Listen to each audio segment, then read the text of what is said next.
إن الحمد لله نحمده ونستعينه ونستغفره ونعوذ بالله من شرور أنفسنا ومن سيئات أعمالنا. من يهده الله فلا مضل له ومن يضلله فلا هادي له، وأشهد أن لا إله إلا الله وحده لا شريك له، وأشهد أن محمدا عبده ورسوله. يا أيها الذين آمنوا اتقوا الله حق تقاته ولا تموتن إلا وأنتم مسلمون. يا أيها الناس اتقوا ربكم الذي خلقكم من نفس واحدة وخلق منها زوجها وبث منهما رجالا كثيرا ونساء، واتقوا الله الذي تساءلون به والأرحام إن الله كان عليكم رقيبا. يا أيها الذين آمنوا اتقوا الله وقولوا قولا سديدا يصلح لكم أعمالكم ويغفر لكم ذنوبكم، ومن يطع الله ورسوله فقد فاز فوزا عظيما. أما بعد، إخواني وأخواتي في الله، السلام عليكم ورحمة الله وبركاته. أنت أكذب وحنما هدنقينا إلهي سبحانه وتعالى. إلهي بين أمانينا ulama hadnaqaynaa wax badan oo ina siiyey oo nicmooyina daraaddeed. nicmadaasoo ay u weyn tahay kowna ay ka tahay nicmada in badan oo ummadaha caalamku ay ku qatan yihiin nicmatul iimaani walislaam. ilaahay baynu ugu mahadnaqaynaa. waxa labaad oo aynu u mahadnaqaynaa dowladda martida aynu nahay ama la degan tihiin oo iyaduna inoo sahashay kulankan. waxaynu u mahadnaqaynaa walaalaheenna ka soo shaqeeyey ee soomaalida ah, ee sheekhadan iyo culimada kaleba, iyo dhalinyarada la abaabulay hawshan, iyo idinkiina xaadiriinta ah ee soo diyaar garoobay. waxaan ku faraxsanahay runtii inaad tihiin jaaliyadda reer Qatar ee Soomaalida ee halkan joogta, dad urursanaantooda iyo isku xidhnaantoodu ay fiican tahay oo wadamada qaarkood ka fiican. taana waa ilaahay mahadi weeye. waxaan ilaahay ka rajaynayaa subxaanahu wa tacaala inuu naga dhigo aniga iyo idinkaba min aladiina yastamicuuna alqawla fayattabicuuna axsana, kuwa dhagaysta hadalka ee kiisa wanaagsan ka faa'iidaysta. ilaahay baan ka baryayaa taa. qofka hadalka sheegaya ugu horeynba waa inuu isagu dheefsadaa oo uu ku intifaacaa waxa uu dadka u sheegayo. intaa kadib walaalayaal, aada iyo aad bay u habboonta inaynu isbooqanno gudaha iyo dabadda labadaba, oo idinku marka noo timaadaan diin iyo dunyaba wixii faa'iideyn karaysaan ummaddiina aa u timaadeen aa ka faa'iidaysaan, u faa'iidaysaan oo u kordhisaan. annaguna markaanu idiin nimaadno sidoo kale waxaana la yidhaahdaa likulli jadiidin ladda. qof kastoo cusubi dareenkiisuu iska leeyahay. dadkiina aa u noqotaan jaaliyad waliba hadday isku dayaan khibradooda iyo cilmigooda iyo talooyinka ay hayaan,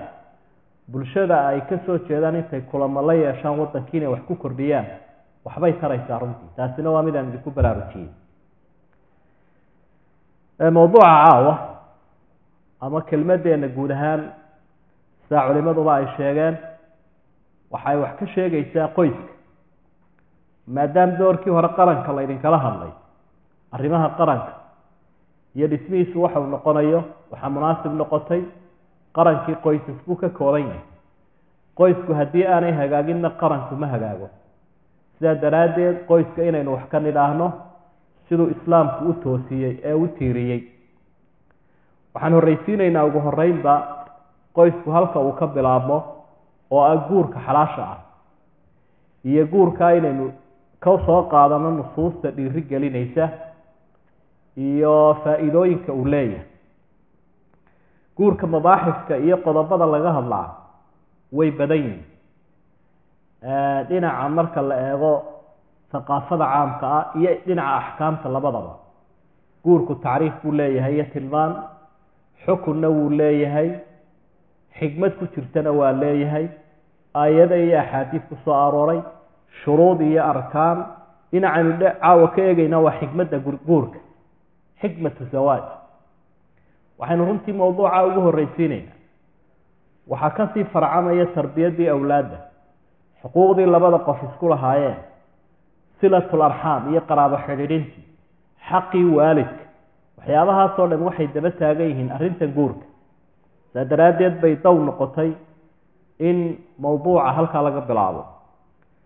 waxaynaan dafiri karaynin oo wax la ogyahay ah, haddii ay tahay idinkiina dabadda jooga iyo hadday tahay annaga gudaha joogno, labadaba guurku sidii loo baahnaa inaan loo dhiirinin ama aynaan u lahayn dadaal badan oo aynu guurka u heelanahay. laakiin guurkii caqabadana hor yaallaan, bulshadiina ay u baahan tahay. marka guurku faa'iidadii xikmaddu leeyahay iyo caqabadaha hor taagan inaynu ka qaadno, ta aynu caawa isku baraarujinaynaa waa taa. marka horeeyo zawaaj waxaa la yidhaahdaa iqtiraanu axadi shay-ayni bilaakhar. labada shay oo isku xidhiidhsan, shay kale ku xidhiidhsan oon ka maarmayn baa la ydhaha. ilaahay baa qur-aanka wuxuu ku yihi waida nufuusu zawija, marka nafaha la lamaaneeyo, ruuxdii iyo jidhkii markuu ilaahay qiyaamaha isku lamaaneeyo. labada qof waxa zawjayn loogu magacaabay waa sida labadaa kabood ee beerka ay isugu lamaan yihiin oo kale.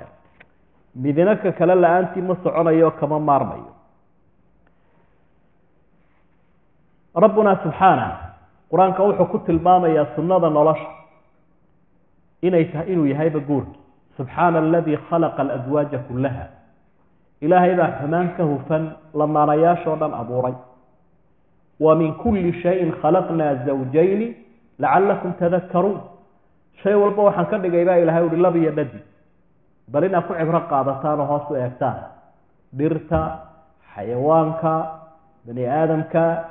waa sunnadii nolosha, lamaananimadu, sunnatulxayaa. sidaa daraaddeed ayaa nebi maxamed wuxuu tegay calayhi salaatu wasalaam madiina, iyadoo geedka labu bixiisa intay soo qaadaan geedka dhadig ay ku dhex daraan, biidn illaahi tacaala sidaa midhihii ay ku bacridaan ay ku wanaagsanaadaan.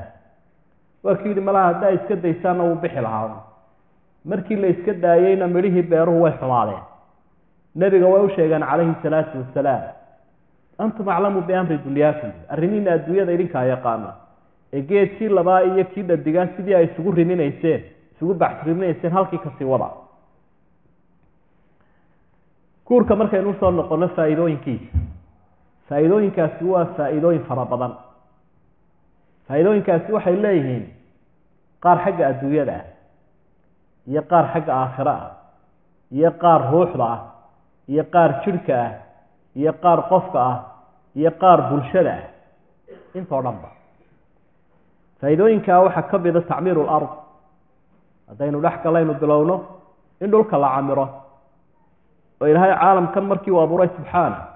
wuxuu ugu talagalay bani aadamkani iyadoo qaarba qaarka kale khaliifay ka yihiin inay camiraan. innii jaacilun fi lardi khaliifa. malaa'igtu ilaahay la hadlo wuxuu uhi dhulka waxaan ku abuurayaa dad khulafo ah oo isbedela, oo isdhala, oo isdhexla. saasaa aadam uu ku abuuray, duriyadiisina ay ku timi. saa daraaddeed bay habboon tahay qofku marka uu oori guursanayo niyad wanaagsan inuu ku guursado, oo ay ka mid tahay xikmadda ilaahay ugu talagalay inay meesha taallo. nebiguna calayhi salaatu wasalaam taasuu ka hadlo waxau ihi inama alacmaalu binniyaat wa inamaa likulli imri'in maa nawa. camaladu niyaday ku xidhan. camalka ansixidiisa iyo aqbalkiisa iyo abaalmarintiisuba waxay ku xidhantahay niyada. markaasuu ka hadlay nin guursanaya oo adduunye u guursanaya, iyo nin hijroonaya oo adduunye u hijroonaya, iyo mid niyo wanaagsan leh. labadaasuu kala qaaday rasuulku sala allahu calayhi wasalam. guurka faa'iidooyinkiisa waxaa ka mid ah alcifa, dhowrsoonaanta. qofku inuu cafiif noqdo oo ceeb uu ka dhowrsanaado, halkuu ka helaya? guurkuu ka helaya. sidaa daraaddeed ba rasuulka ilaahay sala allahu calayhi wasalam, nabiyuna maxamed, waxa uu ku dhiiriyey dhallinyaradu inay guursadaan, يا معشر الشباب من استطاع منكم الباءة فليتزوج ومن لم يستطع فعليه بالصوم فإنه له وجاه dhalinyaradaha ayuu nabigu u yeeray wuxuu ri kii kale ha guursado kii kale waana ha guursado ha sooma buu nabigu calayhi salaatu wasalaam marka waa amar buu bixiyey nabigu baaq buu jeediyey kadibna amar buu raaciyey cifadii baa halkaa ku jirta iyo dhowrsoonaanta qofku inuu sharaftiisa iyo karaamadiisa iyo diintiisa ilaashado guurkay ku jirtaa nabi maxamed wuxuu tilmaamay calayhi salaatu wasalaam mar kale haddii qofku isaga oo doonaya inuu ceeb iyo xumaan ka dhowrsanaado uu guursado rag iyo dumar mid kasta ha ahaadee inuu ilaahay garabkiisa taagan yahay subxaanahu watacaala oo aanu waxba waayeyn ila ilaahayba uu bushaareeyey waxa uu rabbi leeyahay waankixu layaama minkum wasaalixiina min cibaadikum wa imaa'ikum in yakunuu fuqaraaa yugnihim allahu min fadli rag iyo dumarba kuwa aan xaaska lahayn u guuriya haddaanay waxba haysaninna ilaahay baa fadligiisa siin doona bushaaro ilaahay wuu bushaareeyey rabbi ballanna wuu qaaday subxaanahu watacaala xadiid xasana nabigu calayhi salaatu wasalaam waxa uu ku yihi halaaatun xaqun cala allahi cawnuhum saddex qof ilaahay wuxuu isku waajibiyey inuu garab galo oo uu hiiliyu saacido oo waxay doonayaan uu siiyo almujaahidu fii sabiili illah والمكاتب الذي يريد الأداء والناكح يريد العفاف وقف جهادك قلي ودينة الإسلام خوضة قالمية يا إلهي درادي إلهي لا قرب قلي قفك الله بعدنا وقف أدونا هاي حول الله وحري ولا إله هتاد انت الله كالا إذا حربات إلهي لا قرب قلي قفك الصدحاتنا وقف دونا يئنو قرسله نيدي سناء وناكسنتها يريد العفاف inuu dhowrsanaado abuu doonaya ceeb iyo xumaan iyo sharaf darro ka dhowrsanaado ilaahay baa garab galaya u hiilinaya oo kaalinaya qofka guursada waxa la siiyo ee beeshu ay u ururisay xoolaha soomaalidu kaalay u yaqaaneen qofkani waa cusub iyo u guursada hala kaaliyo ilaahay saa kaalinaya saasaa nabigu sheegay calayhi salaatu wasalaam faa'iidooyinka guurka cifadaasi daraaddeed ilaahay wuxuu ku ammaanay qur-aanka kariimka dhexdiisa ambiyada kuwoodii cafiifiinta ahaa ee dhowrsanaa nebiyullaahi yuusuf calayhi salaam waxyaabaha uu taagan yahay ee uu ku ammaanan yahay ee qisadiisa laga faa'iidaysanaya waxaa ka mid alcifa inuu ahaa nebi dhowrsoon gabadh gurigeeda uu joogay baa xumaan kula soo jahaysatay oo ula soo qasaday markaasuu difaacay kolkaasuu xumaantii ka dhowrsaday ilaahay baa ka warramay qisadiisaas oo waxyaabaha laga faa'iidaysanaya ta ugu muhiimsan ay ka mid tahay taas macaad allah ilaahay baan ka magan galay buu leeyahay ceebta wuxuu ka doortay xaf idan qadiyadaasi qadiyad sahlan ma aha qofka bani aadamka ilaahay wuxuu ku abuuray baahi ragguna dumar buu u baahan yahay dumarkuna rag bay u baahan yihiin baahidaa qofka haysa ee jinsiba jinsiga kale u qabo saddex arrimood midun bay noqon lahay in qofka la yidhaahdo ku cabursanow oo baahidaada ha gudan iyo in la yidhaahdo baahidaada gudo oo sidaa doonto u gudo iyo in la yidhaahdo weji sharciya ku gudo islaamku waxa uu qaatay oo uu doonu doorto tadantu ay ku jirta ata dambe haddii la yidhaahdo qofka baahidiisa haysa ee jinsibaka kale u qabo ha ku aamusnaato oo kabti ha lagu sameeyo ha lagu caburiyo ma suuroobayse meel kalun bay ka qarxaysa waxaynu naqaanaa qadiyaddaa waxa qaatay rijaalulkaniisa ragga kaniisadda oo boobabkooda iyo soorooyinkooda waxay dhahaan annagu guurka waa ka saahidna waa iska dayna laakiin waxaynu maqalnaa iyadoo kaniisadda lafteeda wax iska sheegayaan oo ay leeyihiin boobki ciyaal buu u dusay sooradii mid yaroo kalaa sidan yeelay odaygii weynaayo boobka ahaa ilmo yar buu wax ka dayay baahi jirto qofkan ilaahay uu ku abuuray buui waan la aamusaya lana aamusi kari waayo ee meel xunoo kharibanoo zinaa buu la kacay midda labaad aan xalka ahayna xumaan tahay waxa weeye qofka baahidan ku jirta iyo hamadan uu qabo in la yidhaahdo sidaa doonto u gudo taasina waa fikirka ay qaateen almadaahib alibaaxiya madhabaha xaaraanta xalaashaday ee marar fara badan dhinacya ka soo gala dimuqraadiyadda oo la yidhaha qofku waa inuu hamadiisa gutaa ama ooridiisa ha ka guta ama saaxiibadii ha ka guto taasina xal may noqonin ee xumaanta ka soo baxday kuwii falkan sameynaya baa ka markhaati kacay oo cudurrada ka soo baxay iyo ceebaha ka soo baxay maalin walba waa inagaa mass media iclaamka ka maqlayna inta mid ku fashilmayso ama mas-uula ama madaxa taasina xal may noqonina waa xumaan jirta marka islaamku uu xalka ka dhigay waxa weeyaan in baahidiisii qofku uu guto guur xalaala oo aqal la dhisayo oo ubad la doonayo oo oori la samaysanayo ooriduna oday ay samaysanayso in la dhiso oo xuquuqi ay ka ratibmayso oo ka duwan isu tagga xayawaanka la xayawaanku markuu wax doonayo wuu kulmaa shaaricu ku kulmaa laakiin kulanka bani aadamku ka xayawaanka waa inuu ka duwanaadaa sidaasaa ayaa islaamku u qiimeeyey saddexdaa arrimood kaa saxda ah ee dhexdhexaadka oo diintu sideedaba xadgudubkana ma ogola diinta islaamka gaboodfalkana ma ogola laakiin waa ummatan wasata ummadda islaamka diintuna waa diin dhexdhexaada taasi markaa sidaasay cifada iyo dhowrsoonaanta inuu qofkii cafiif noqdaa taasay ku imanaysa ilaahay baa amar ku bixiyey ummadda waxa uhi walyastacfif aladiina laa yajiduuna nikaaxan xataa yugniyahum allahu min fadli amar buu ilaahay bixiyey insaanka inta ilaahay uu u sahlayo wixii uu ku guursan lahaa inuu helo ha dhowrsanaado walyastacfif ha dhowrsanaado oo xaaraan iyo sinayuu ku dhici naftiisa ha ka adkaado ha ilaashado insaanka iraadada leh ee ammaanta lehi waa ka afkiisa iyo iftiisa ka adag hadduu afkiisii ka adkaan kari waayo iftiisiina ka adkaan kari waayo insaan sidii xayawaanka u socdo wey sidaa daraaddeed buu nebigu calayhi salaatu wasalaam qofka afkiisana xaaraan ka ilaaliya iftiisana xaaraan ka ilaaliya cawradiisa jannu ugu bushaareeyey yaa ii ballan qaadaya buu lahaa carabkiisa iyo cawradiisa kuma xaaraan ka ilaalinayo aniguna janno aan u ballan qaadaa buu nebigu calayhi salaatu wasalaam waxaa saddexaad oo faa'iidooyinka guurka ka mida daacatu amri illaahi tacaala inaynu ilaahay amarkiisa qaadanayno ilaahay baa qur-aanka kariimka inagu faray inaynu hawshan qiimaha badan ku tallaabsanay iyo dhismaha qoyska ma aha arrin ijtimaaci oo keliya ma aha arrin xorriyadda la xidhiidha laakiin waa arrin cibaado ah inaynu guursanno ubadka loo guuriyaa waalidow iyo dhallinyaroy waa waxyaabaha ilaahay lagu caabudo wey qur-aankaana laga jawaabaya oo dhaqan lagaga jawaabaya lagu dhaqmo ilaahay baa wuxuu uhi fankixuu maa daaba lakum min annisaa'i masnaa wa hulaata wa rubaac amar buu ilaahay bixiyey guursada buu ilaahay amarka ilaahayna in laga jawaabo wey sidaa daraaddeed baa culimada axkaamtu ay tilmaamayaan xaaladaha qaarkood qofka inuu guursadaa inay faral ku tahay sida salaada oo kale oo xataa arkaanu islaamka uu ka horraysiin karo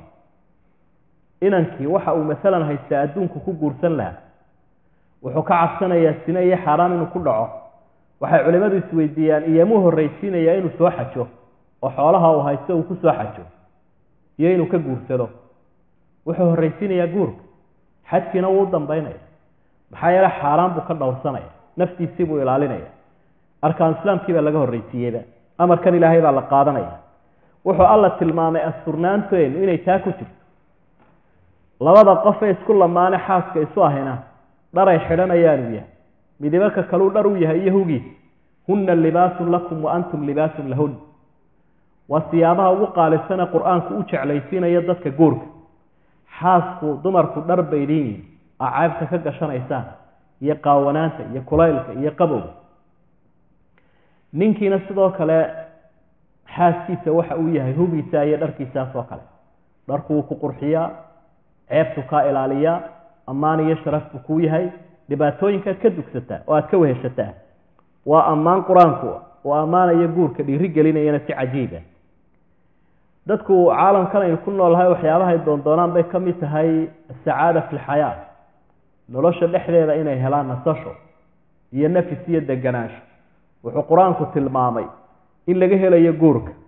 wa min aayaatihi an khalaqa lakum min anfusikum aswaaja litaskunuu ilayha wajacala baynakum mawaddatan waraxma ina fii dalika laaayaati liqowmin yatafakkaruun aayadaha ilaahay ee muujinaya keli noqoshadiisa ayay ka mid waayo isagu ma guursado ciduu ku lamaan yahay ma jiro aayadaha ilaahay muujinaya inuu lahay yahay mid maamulkiisa uu wanaagsan yahay sidii ugu qiimaha badnaydna caalamkan uu abuuro u maamulaya ayay ka mid tahay inuu idiin sameeyey ooriyo muxuu ilaahay ku sababeeyey litaskunuu ilayha si aa u weheshataan wehel buu qofkii u baahan yahay marka waa weheshanaysaan qur-aanku markaa wuxuu tilmaamay nicmo ilaahay uuna siiyo basharka ilaahay ugu deeqa inuu yahay guurkii taasoo keliya maaha nebi aadam calayhi salaam halkuu basharku ka soo farcamay wey hadday cidi keligeed joogayso oo nin keligii iska joogaya aadam baa keligii iska wardii lahaa oo iska tasbiixsan lahaa waayo cid uhelinaysayba may jirinba keligii buu ahaaba iyadoo keligii uu abuuran yahay ayaa ilaahay uu og yahay ila isagaa ku abuuray baahide oori la-aan inaanu joogin odaygu u cidlaysa oori isgarab taagto oo weheshadaabuu u baahday markaasaa ilaahay xaawa u abuuray huwa aladii khalaqakum min nafsin waaxida wajacala minha zawjaha liyaskuna ilayha ilaahay waa ilaaha idinka abuuray haddaa basharkan faraha badan tihiin laf keliyo aadam ayuu idinka abuuro ka soo jeedaa wajacala minha zawjaha wuxuu ka abuuray iyadana naftii wehelin lahayd oo xaawaaba isaga laga abuuray annisaau shaqaa'iq rijaal maxaa ilaahay uu ku sababeeyey innaga waxay litaskunuu ilayha si aa u weheshataan rag iyo dumarku isu weheshadaan halkanna wuxuu ihi aadam liyaskuna ilayha waxbaa wehel baa ka maqan soomaalidu had iyo jeer markay waraysanayaan caruurta waxay idhaahdaan inankii aqal ma yeesho inantii aqal ma yeelay iminka miyaanu aqal lahayn gurigii hooyadii buu joogaa gurigii aabihii buu joogaa qofkani wiil iyo gabadh mid kasta aado haddana waxaa la isweydiinayaa inankii ama inantii aqal ma yeeshay oo ma guursaday taa waxaa laga fahmayaa yufham min curdi lkalaam iminka aqal male de aqalkanuu joogo aabihii iyo hooyadii baa le qofka inantu aqalkanay joogto aabaheed iyo hooyadeed baa iskale inanku aqalkanuu joogo aabihii iyo hooyadii baa le ma laha qariib buu ku yahay sidaa daraaddeed baa la isu weydiinayaa kan ma lahay ku uu leeyay qofkani ma helay maya dee haddaa transitunbuu ku jiraa safar buu ku jiraa qofka waa socdaa waa qariib ila waa tan la isweydiinaya kan ma lahay aqal ma leeyay markaa ilaahay haw sakhira baa loogu ducaynaya haddii la yidhaha aqal ma leh jawaabta ku xigtaa waxa weeyaan allah haw sakhiro wuxuu nabi maxamed tilmaamay calayhi salaatu wasalaam kobaca iimaanku inuu ku jiro xaasimada iyo sawjka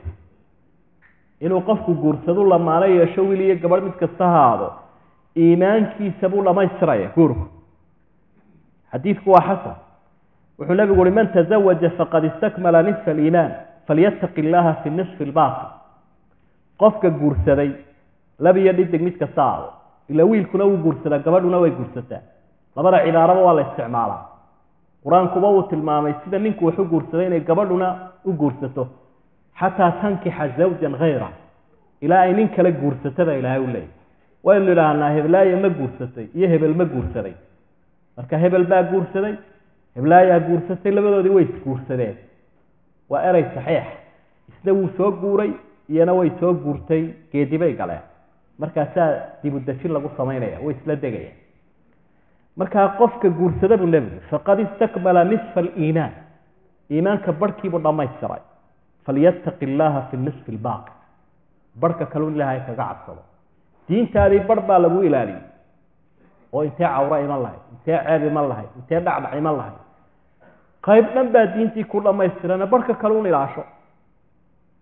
saasuu nebigu tilmaamaya calayhi salaatu wasalaam qofku marka uu gudanayo hamadda saaxiibkiisa kale uu leeyahy ajri baa loo qorayaa malaa'igta wax qora ee buugga khayrka wax ku qoraa ajri bay u qorayaa ereyaduu leeyahy afcaashu samaynayaba rasuulku sala allahu calayhi wasalam waxyaabaha sadaqada laga qoru ka warramay qofku sadaqada afka wuu ka heli karaa gacantuu ka heli karaa maaluu bixiyuu ka heli karaa wuxuu ku daray wa fii budci axadikum sadaqa midkiin hadduu xaaskiisa la kulmayo ama ooridu ay ninkeeda la kulmayso sadaquu helaya asxaabtu way weydiiyaanoo waxay idhahdeen ayaati axadunaa shahwata wa yujaru calayha oo midkaya xaaskiisi isagaaba hamadiisa iyo baahidiisa gudanaya ma abaalmarin iyo ajri buu helaya nebigu calayhi salaatu wasalaam qiyaas buu dhiba wuxuu hi ara'aytum in wadacaha fi xaraam bal ka warrama hadduu xaaraan ula bayri lahaa dembi ma loo qori lahaa haddaa maxaad kan ajriga ugu diidaya sidaa dembiga loogu qorayaaba halkana ajri loogu qoraya 7 shay buu soo kordhiyey qofka guursaday wiilka inani naga guursaday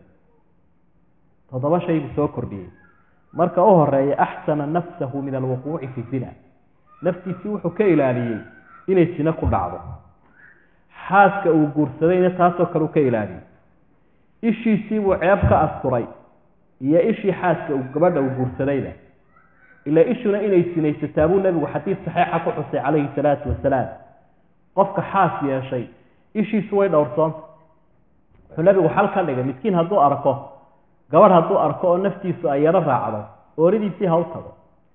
ilaa waxa ay tani sidaawunbay taa kalena sidaaya gabadhiina waa la mid ishii baa dhowrsoonaanaysa isha in la dhowrana rag iyo dumarba qur-aanku uu kala hadlay yaxmil mujtamaca min waladi zina waاkhtilaati alansaar wuxuu inoo faa'iideeyey qofkaas nasabkii isku darmi lahaa iyo sinadii mujtamaca ka dhici lahayd way bogsatay wuxuu inoo faa'iideeyey warwarkii waalidka haystay ee wiilkan ka haystay inuu ka nasto waalidku oo mar haddii inankii baarkin yeesho meeluu ku tiirsaday waalidkii wuu ka nastay inanta aabbaheedna warwarkiibuu ka dulqaaday sidoo kale inantu aabbaheed bay dulsaar ku ahayd mas-uul buu ka ahaa masruufkeedi iyo mariinkeedi iyo waxbarashadeedi iyo xilkaas oo dhan caqadkaasi markuu ku xidhmeen in loo meheriyey xilkeedu iyadu raacay iyadaa lagala xisaabtamaya isagaa lagala xisaabtamaya dibudejin ku sameeyey idan markaa waalidkii inanta dhalay xil buu ka fudeeyey wakadalik shaaraka fi takhiiri sawaadi lmuslimiin wa ziyaadati cadadihim bilawlaad wuxuu ka qayb qaatay adduunka markaynu joogno xarbu tadaafuc baa jira waa la isriixriixaya ciddii xoog ayaa u hadhaysa caalamka ciddii tiro badan baa u hadhaysa marka ummadda islaamku inay farabadato oo laandheero ay noqoto oo tiro iyo tayo ay yeelato ayuu ka qayb qaatay qofkii inani naga guursaday toddobada arrimood ayuu inoo faa'iideeyey waxyaabaha faa'iidooyinka guurka waxaa ka mid ah in nasab la helo qur-aanku wuxuu tilmaamay dadku waa qabaa'il xikmaddu ilaahay qabaa'ilka u abuurayna waxa weye litacaarafuu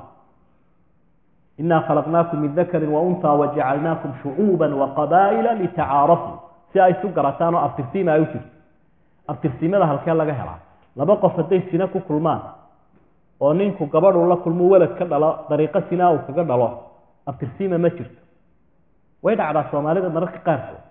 intaanay labada qof ismehersan inay galmo xaaraana isku arkaan kadibna walad yimaado dhaqanka soomaaliduna marar badan uu yahay in laydhaha la isku asturo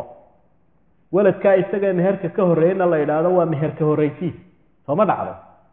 way jirtaan dad badan baa isticmaalata waa meherka horreysiisuma laydha caruurtiisana waa ka mid laakiin shareecadeenna marka loo noqdiyo fiqigeenna islaamiga ah waladkaa isaga ahay dee kuma abtirsanayo maadaama aanu meher ku dhalanin awlaadiisii kama mid ah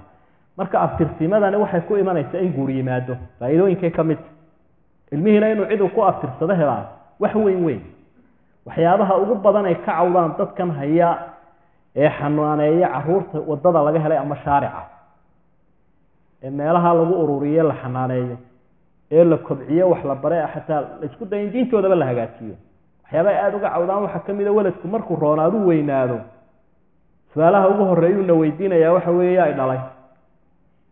kii rabaynayey korinayey ama gabadhii haysay wuxuu ku leeyahy aabbahayne hooyadii waa laga yaabaaba in loo helo laakiin aabbahayne buu leeyahy waa walad lasoo helo waladu sinaa masalan su-aalaha ugu adag aynu ka jawaabi kari weyne ayay noqotay aday kuleeyihin dadkaa gacanta ku haya dadkaas luqadada ah la helay waxay kaliftaa dabeetana magac saddexanu inaanu samaynaan ilaa waxaa lagu yidhaahdaa hebel iskuulkana hebelkaasun lagu qoro waa arrin cuqdad keenaysa oo qofkii dareen uu qabo weye wuxuu qofkii bani aadamka rabaa ciduu ku abtirsado haddaan cid lagu lifaaqin oo lagu ladhinna arrintaasi way adagtay cuqdad baa ku abuurmaysa waxaa ka mid a faa'iidooyinkiisi dhaxalkii qofkani hadduu waladkaa isaga ahay biyihiisii ay yihiin oo u dhaxlo laakiin uu dhalaban leeyahy oo aanu meher sharcigi jirin ma dhexlayo haddii la dhexal siiyana xoolo aanu lahayn baa la siiyey waxaa ka mid a almusaahala xidhitinimadii waa inay jiraan dumar guurku kuu qabanayo iyo qaar aanu guurku kuu qabanayn oon gayaan ahayn taasi waxay ku iman karaan in guur jiro waxaa ka mid a xuquuqdii kale dee maadig ahayd ee daba socotay ee biilkii iyo masruufkii iyo walqashii iyo zakaat firiga kullu dalik waxa soo dhan waxa ay ka imanayaan marka guur jiro waxa faa'iidooyinkii kamida guurka laga helay alwalad inteena tarankani xaguu ka yimid xageenu ka dhalan haddii aan la isguursan lahayn dee awlaadi may timaadeen waxyaabaha loo guursanayo ka mid yahay guurka loo galayo tacabka loo galayaa ka mid yahay awlaad aan hesh maqaasida guurka waxa ka mid ah ubad iyo awlaad aan hesh aragtida gaaladu way ka duwan tahay taa saadaradeed baa waxa dhaca gaaladu inay isguursadaan iska mudaanba ama iska jaraanba dhalmada oo yiraahdaan maxaanu ku falaynaa awlaada iyo xasaradooda iyo korintooda iyo jiijiidkooda maxaanu ku falaynaa way iska raaxaysanayaan ninkii naagtii intay caynkaa ku heshiiyaan bay dhalmadaba iska xidhaan laakiin dee waa aragti qalloocan islaamkana ka soo horjeeda ahdaafta iyo ujeedooyinka guurkana waxa ka mid ah in ubad la helo quraanka kariimka ilaahay wuxuu inooga warramay oo inoogu xusay ambiyada ilaahay qaaliga ha wanaagsanaa oo ilaahay baryay awlaad nabi zakariya calayhi salaam rabbi hab li min ladunka dhurriyatan tayyiba innaka samiicu ducaa ilaahay sibu baraya ilaahay adiga ducada aqbalay waxaan ku weydiistay ubad wanaagsan dhurriyatan tayyiba ubad ilaahay lama baryo ubad ilaahay baryo waxa horan lifaaq raaci ubad wanaagsan oo ishu ay ku qabowsato suuratu maryam markale فهب لي من لدنك وليا يرثني ويرث من آل يعقوب ولدي دحله أريق يا آل يعقوب ودحلك دين قيمها بدناوي سواء كلا قرآن كوحو حسين نبي إبراهيم عليه السلام وإلهي يقول ما هضنا قيين وسيا أولاد إلهي يقول ما هضنا قيين هتقول هاي أولاد تسيو هكهني ههيفي waxa karaahaysan sida hablaha marar badan dadka aan diinta ku dhaqmayn ay ku sameeyaan wadaqan jaahiliya laakiin ilaahay ugu mahadna alhamdulillahi alladhi wahaba li ala al-kibari ismaaciila wa ishaaq inna rabbi la samii'u du'aa ilaahay baa mahadna ilaahay ismaaciil iyo ishaaq siiyay awlaadi ayuu ugu mahadna ilaahay wuxuu ilaahay ku amaanay dadka muuminiinta ah markay ducaysanayaan ubadku ilaahay siiyay ayay ilaahay uga mahadnaqayaan oo ay baryayaan inuu ilaahay u hagaajiyo ubadka rabbana hab lana min azwajina wa dhurriyyatina qurrata a'yun waj'alna lil muttaqiina imama ilaahay ubadkii ooriyaha waxaad nooga dhigtaa kuwa ayshu ay ku qabowsato markay yihiin dad saalixiin dad saalixaad oo wanaagsan oo diin iyo iimaan leh ayaa kolkaad ubadkaaga eegto ishu ay ku farxayso marka laakiin dad bilaadiina ay waxa laga yaabaa inay waalidka ka caraysiiyaan sida daraadeed baa tarbiyada mar kale ka hadal insha Allah ay haboon tahay in diinta lagu la dadaalo ubadka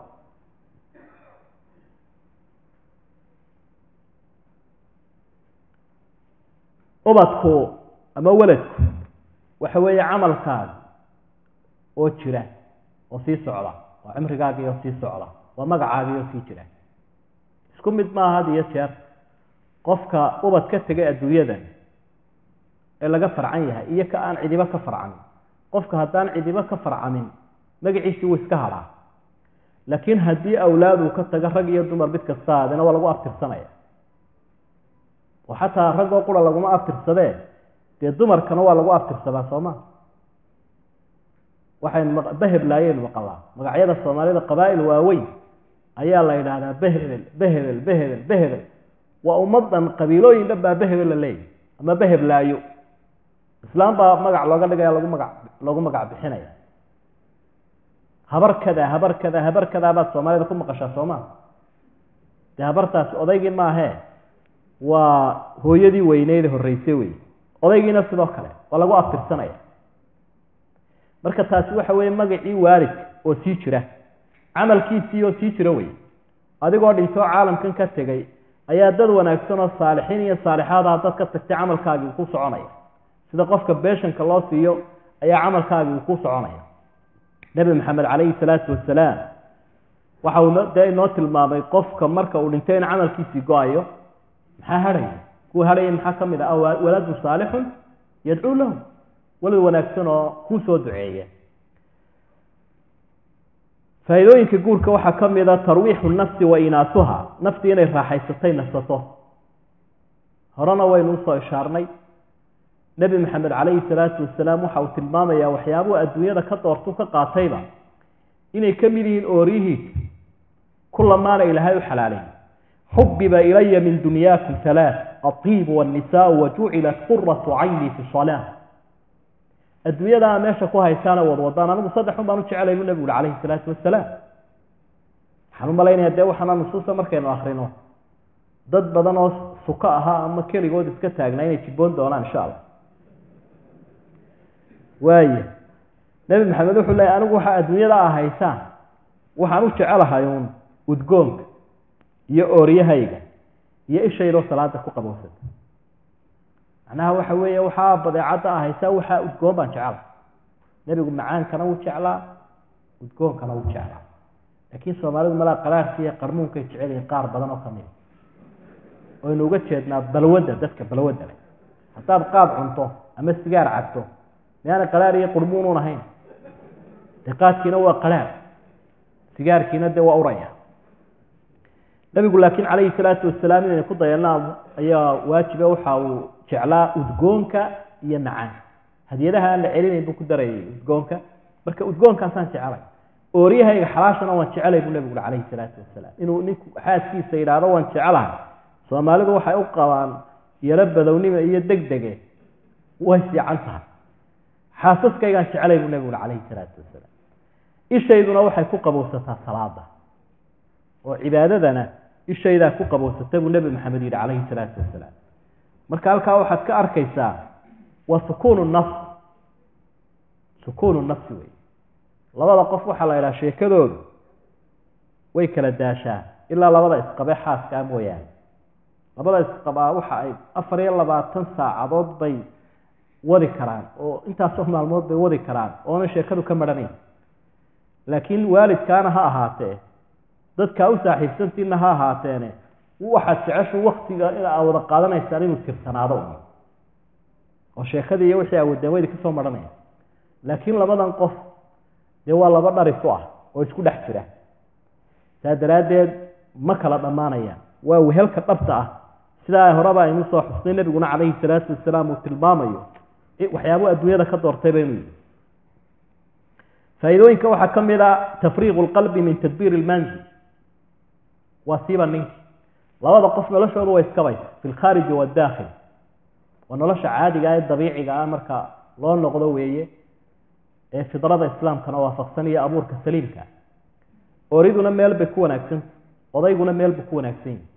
arrimaha xoog iyo socodka iyo rafaadka iyo waxqabadka u baahan ee dibadda ninkiiba ayaa ku qayba iyo dhaqaale soo saarka oriduna arrimaha guriga iyo ubadka korintiisa iyo wixii baylihi lahaa kala hagaajintiisa ayay ku qaybay markuu yimaado isaga oo daalan halkan oo loo nuuray oo loo wanaajiyay buu ku nasanaya laakiin hadduu u yimaado isagoo aan dharna u maydhnayn raashinna u karsanay demada qoladiina salanahay waxyaaba u badan la kadeerantiin bay kamid dharna uma maydhna waxna uma karsana oo uma diyaarsana markaasuu nafta hiifaya odhanaya miyaanu nasanaa waanu seexanaa mise waxbaanu maydhanaa karayna laakiin gurigii oo udgoon oo loo hagaajiyo wax walba laga geejiyey marka uu yimaado maqsuud buu noqonaya sariix lidalik bay Soomaalidu yiraahdaan guriga dumarku ka maqan yihiin malaa'igta ka maqan bay ana way ka maftuudeen moogta marka waxay leeyihiin guriga haddii dumarku ka maqan yihiin oo malaa'igta ka maqan waa markay si dhab u garaabayaan hablaha muslimaadka ay hawsha ay hayaan dhibka haysta way gaalada markay kaba kulul iyo koofiyad adag bay u galiyeen shandadna dhinaca ay u saareen waxay leeyihiin ka lah isna ka laho hawl baa meesha ka soo korodhay iyana way daalantay isna wuu daalan yahay mid walbadii hawlood baa la isu weydaariyay marka hawshaas oo culayskeeda leh ninkii wuu ka nasanaya gabadhiina kulaylkii barax iyo dabada way ka nasanaysaa sidaasay ahaayeen nabi maxamed calayhi salaatu wasalaam hablihiisii iyo ooriyihiisii iyo ehelkiisiida faadima allah ka raali noqdo radia allahu canha waxay ka shaqaynaysay gurigeeda waxay u shaqaynaysay saygeeda cali ibn abi aalib radia allahu canhum waardaahum jamiican waxay uga cabanaysay nabiga calayhi salaatu wasalaam inantiisa u jeclaa inay ku daashay hawshii guriga waxay lahayd aabba waxaan jecelahay addoomahan iyo shaqaalahan aad qaybinayso inaad wax iga siiso dikri buu u sheegay uu dikriga akhri kaasaa daalku kaaga baaya laakiin ma odhanin cali ow kaalay inantaydu way daashee shaqaalo u samee ama halkaasay iska fadhiyaya si adigu guriga ka shaqeen ma odhan waxay taasi muujinaysaa hawsha hablaha muslimaadka ah inuu ka mid yahay ta guriga oo ajrigeedana ay ku baadi doonayso ilaahay abaalmarin kaga doonaysa ugu cibaadaysanaysa isagoo dabcan isaguna la qabanaya laakiin asal ahaan iyada u leh isla khaarijku leeyahy sidaasay ahayd asmaa bintu abibakr allah ka raali noqdo calafka ninka iyo wuxuu cunaya iska daayo xataa awrkiisa iyo faraskiisa waxa uu cunayaabay soo bislayn jirtay soo ridqi jirtay oo gaadiidka u keeni jirtay marka hawshaa iyada ah midiba hawshii ku habboonayd buu ayuu qabanaya faa'iidooyinkay ka mid faa'iidooyinka waxaa ka mid ah mujaahadatu nafsi biricaayati lizawjati walusra qofkii jihaad buu galaya meeluhu ku jihaadaya waxaa ka mid ah inuu inoo koriyo oo inoo barbaariyo oo uu ku hawshoodo aqaluu dhisay iyo oori iyo ubad innaga inuu inoogu tabco isugu keen mid ma aha ninka xaas leh iyo ninka keligee iska jooga ka xaas lihi gabadh buu inaga filan yahay oori ama xaaskiisii caruur buu inaga hayaa bulshada qayb ka mida buu inoo barbaarinayaa wuu inoo biilinayaa ilan dadkiisu waa dadkeeni dadkiisu maaha isaga un kuma gooniha waa dadkeeni marka jihaad buu ku jiraa kaas isku mid maaha iskuna hawl maaha dee ninka xil haya qoys dhan ka mas-uulo 10 qofa iyo ninka keligii soconaya isku mid maaha keebaa jihaad badan ka naftiisa unu rafaadaya u soconaya waxiid ah iyo ka qoys dhan mas-uulka ah sidaa daraaddeed baa nebigu calayhi salaatu wasalaam madaxdu ku daray madaxdu ka mid yahay qofka ubad iyo ori ka mas-uul kullukum raacin wa kullukum mas-uulun can raciya markaasuu tiriyey dhammaantiin wada mas-uuliin baatiin waxbaa wada raacaysa madaxweynuhu ka bilaabay ninkii oo xaaskii ka mas-uulo ku daray ooridiiyo aqalkii iyo ehelkii iyo ubadkii ka mas-uulabuu ku daray waa madaxdii qofkii xaasi waa madax imaamkii weynaa ee la odhan jiray cabdillaahi ibnu mubaarak ayaa mujaahid buu ahaa waxa yaro majeertay ama yaro kantay dadkii had iyo jeer iyagu waddanka iska joogay aan mujaahidiinta ahayn ayidhi maasha allah aduu gaaladii baa dagaalkoodii ka qayb qaadatay war jihaad baad ku jirta annagu taa waa kari laanaho carruurtii iyo ciyaalkii iyo ehelkii baan ku mashquulnay qalbiguu dejinayaa wuxuu leeyahay mujaahidiinta ka midtii tacmaluuna camalan afdala mima naxnu fiih dagaalkan aanu cadowga kula jirno mid ka weyn ayaa idinkuba ku jirtaa qaaluu famaa huwa oo muxuu yahay bay idhaah qaala rajulu mutacafif duu caa'ilatin qaama min alleyl fanadara ilaa sibyaanihi niyaaman mutakashifiin fasatarahum waqataahu oo xaggeed geysay buu ihi nin carruur oo ciyaala oo mar u soo shaqaynaya habeenkiina gurigu ku cibaadaysanaya markaasuu hurdada ku ilaalinaya markay dharka tuuraana isqaawiyaan dhaxantuu wax ka huwinaya kaa maxaad u dhigtay buu isba jihaad buu ku jiraaya jihaadkiinu ma sahlana buu leeyahy nimankan ubadkiiyo ooryaha korinaya jihaadkiinu ma sahlana faa'iidooyinka guurka waxaa ka mid a mararka qaarkood qofkii inuu u guursado gabadhan liyatakafala yatiima takunu fii cismi wa fii dimmati inuu qof baahan arko oo uu agoon ah ama iska araamilahoo aan xaas lahayn ama laga dhintay oo dabeetana uu sidaa kusoo guursado si uu iyada iyo ehelkeeda iyo ubadkeeda u koriyo waa siduu ahaa nebi maxamed calayhi salaatu wasalaam guurkii uu guursan jiray dumarkuu guursaday oo dhan teebaa inan ka ahayd caaisha radia allahu canha markaa muxuu hablo miidhan u guursan waayey dee wuxuu u guursan waayey mujaahidiinta dumarkoodii iyo dumarkii araamilka ahaa ee iska keligoo taagnaa iyo kuwii mudallaqaadka iyo kuwii laga dhintay ayuu nebigu calayhi salaatu wasalaam kobcinayey oo uu korinayay ummu salama markii uu doonay nebigu calayhi salaatu wasalaam inuu guursado ee uu guur kala hadlay waxay u sheegtay arrinkeedu inuu culus yahay markaasaa waxay tihi 3 arrimood saddexdaba igu guursan kari mayso ta u horeysa weeyaane hinaasaha igu badan yahay xayraanka iguma sahlana ta labaad dee caruurna waan leeyahay ta saddexaad da-daydu ma yara waan weyn ilaa waa loo baahan yahay in wax la isu qariyo maaha in warka la isu caddeeyo wey hadduu ninkiina cirada soo yaro madoobaysto oo isu soo yaro dhalaaliyo inantiina ay isu soo yaro tiiriso oo meel shisho sawir ay da-yarayd ay usoo dirto goordha waa la isku qarxaya waxaa dhacaysa markaa in la isfuro furiinkaana ma doonayo war khasaare iyo damage iyo dhib u dhacay in la kala boodo lama doonayo markaa inantuna warkay caddaynaysa isaguna warku caddaynaya shuruudii aabbaha ka weyn weye wixii la caddeeyo soomaalida waxay odhan jireen intay iskhiyaameeyaan bay odhan jireen runina beenina waa taan reerkiinii kaaga keenay runina waa ta halkan taale iska xijiso taa lama baahno marka sidaa ma odhanaysa umu salama laakiin nebi maxamed calayhi salaatu wasalaam runtay u sheegay saddexda arrimood midna igu guursan kari maysid bay marka saddexdii arrimood ba uga jawaabay rasuulka ilaahi sala allahu calayhi wasalam wuxuu ku yihi xagga da-da weeyaane aniga laftaydu ma yari wax taa ku xisaabtan oo inaad dee aniga laftaydu inan yaraan ku sheeganayn ta labaad ciyaaluka ciyaal caruurtaada waa caruurtaydi se loo baahan inay u fikirno wey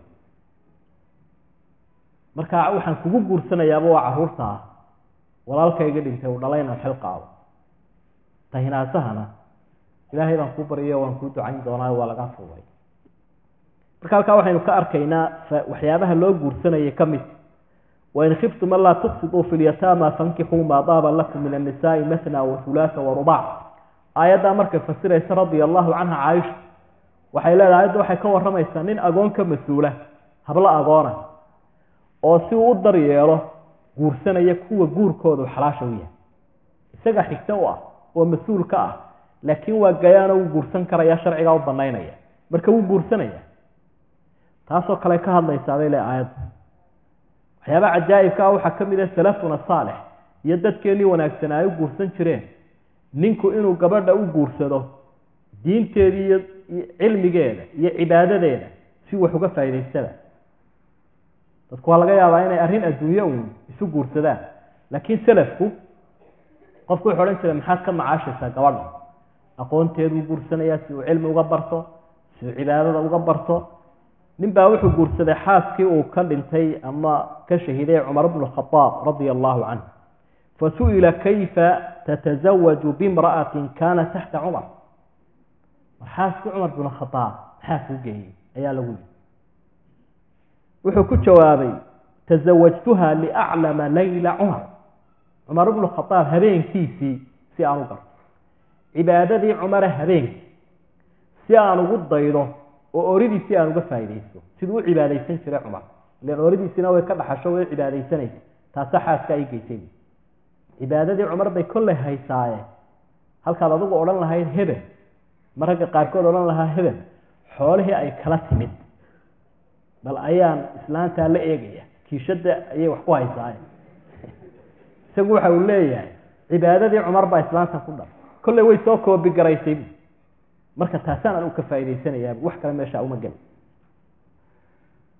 faa'iidooyinkay ka mid tahay waana arrin waaqici oo la taabtay maanta ee ummadiba ummadda ay ka guur badan inay ka cudurro yartay way ka ceeb yartay wax jiro wey maanta cudurkan laga yaabo aydiska la idhaahdo ee ilaahay uu abaal uga dhigay asxaab alkhaliicati waalfaaxish dadka foolxumada iyo ceebta u badheeray oo ilaahay abaalmarin uga dhigay wadamada islaamka wuu ku yaryahay wadamada gaalada ayuu ku badan yahay maxaa keenay dee wadamada gaaladu sifaaxii iyo wixii la odhan jiray faaxishadaa ku badan meeliba meesha ay ka guur badan tahay way sinadaas oo cudurkaasi uu ku yaryahay aidiska la idhaahdo markaa tirakoobka iyo ixsaa'iyaadka eg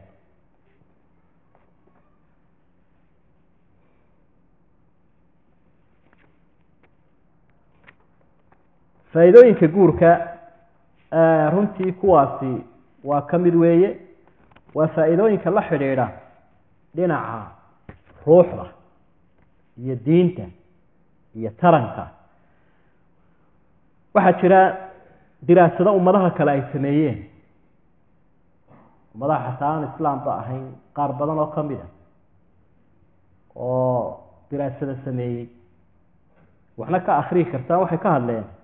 way diraasadaha ka qoreen guurka qofku yaraan uu ku guursadaa inuu ka faa'iido badan yahay guurka uu qofku guursado isagoo weyn guur la-aantu dhibaatada ay leedahay iyo faa'iidadu leeyahay guurku bay diraasada ka qoreen waxaan jeclay inaan qaarkood ka soo qaato iyada oo magacyadooda aynaan waxba isku mashquulinayn waxay tilmaameen iyagu dabcan waxay ka warramayaan qofka bani aadamka ah jidhkiisa iyo noloshiisan maadiga ee maxsuuska ah waxaas nusuusaynu ka soo warramaynay waxay ka warramayeen qofka labadiisa qayboodba faa'iidada uu guurku u leeyahay siba ruuxda iyo diinta marka in fara badan diraasadaani waxay u badanayaan xagga jidhka iyo caafimaadka iyadoo qolyaha cilmu nafsiga iyo qolyaha dhakhaatiirta ah ay diraasadaha u badan yihiin waxay yidhaahdeen diraasada marka ay ka warramayaan qofku inuu yaraan ku guursadaa faa'iidooyinkay leedahay dumarka oo kale dhalmada gabadhu haddii ay yaraan ku guursato way ka sahlantay xagga dhalmada iyadoo weynaan ku guursata ayaa ay leeyihin inta faraha badan waxaa laga yaabaa gabadha yaraan ku guursataa inay dhalmadeedu ka fudaato ta kale qayb kaloo baaxisiinta ka midi waxay tilmaameen ay leeyihiin markaanu diraasad samaynay waxaanu ogaanay dadka waaweynaada iyagoo aan guursanin takfur minhum nawma alqalbiya waalibtiraadaat waa dadka walaac iyo walbahaarkuna ku badan yahay wadna istaaguna ku badan yahay bayna waa say u yidhaahdeen waayo istiqraarkii nafsiga ahaa ayaa ka maqan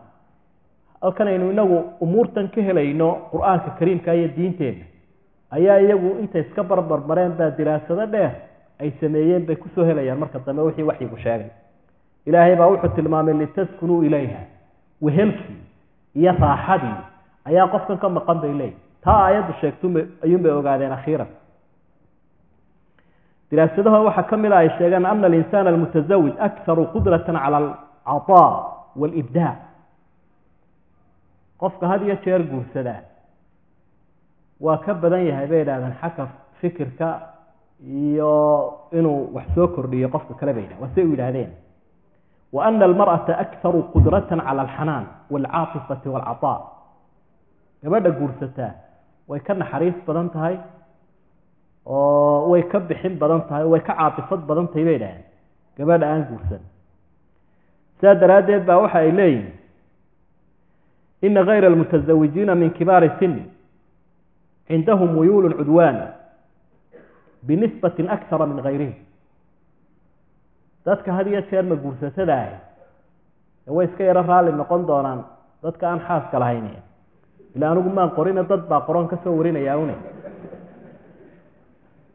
waxaan wadaadku akhriyay waa maxay in la yidhaha maanta waxay yidhaahdeen xagga dareenka naxariista qofka oorile ubadli wuu ka naxariis baday kale bay soomaalidu markay taa ka warran waxay yidhahdeen baqali